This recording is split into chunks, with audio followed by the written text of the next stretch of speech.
馬來西亞沙巴有一邊有一個叫做 apartment，我哋叫做 walk up apartment 咧，係冇電梯嘅，但係呢個環境咧係非常之舒服 ，and then 非常之闊落，and then 嗰個單位都唔細嘅喎，係1030個方尺啦。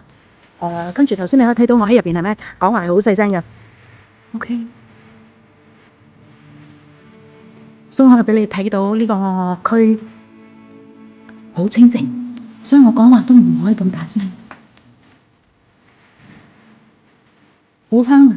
有人開始煮飯咗。所以你睇呢間屋企係咪係將佢圍咗起嚟嘅？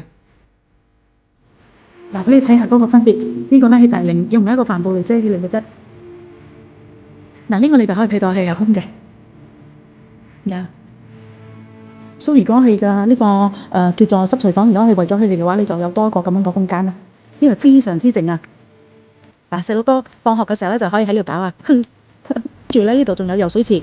Management fee 非常之平，一個月200蚊，unit 係幾多錢咧？一個月大概供少過2000蚊啦。所以入邊有3個房2個廁所。如果 for 一個細型嘅家庭set up for 你嘅 family， 跟住要靠近學區嘅話，係咪呢個地方係非常之適合成為你哋嘅第一個家？呢個咧係 butterfly 型嘅，即係左手邊、右手邊都係有 unit 㗎嚇。所以而家我哋放帶你入去睇下嘅 lobby 啦。所以呢度就有一個4級嘅樓梯。所以而家嗰個 unit 咧要出售嘅咧係交科嘅，就唔需要爬樓梯上去咗嘅。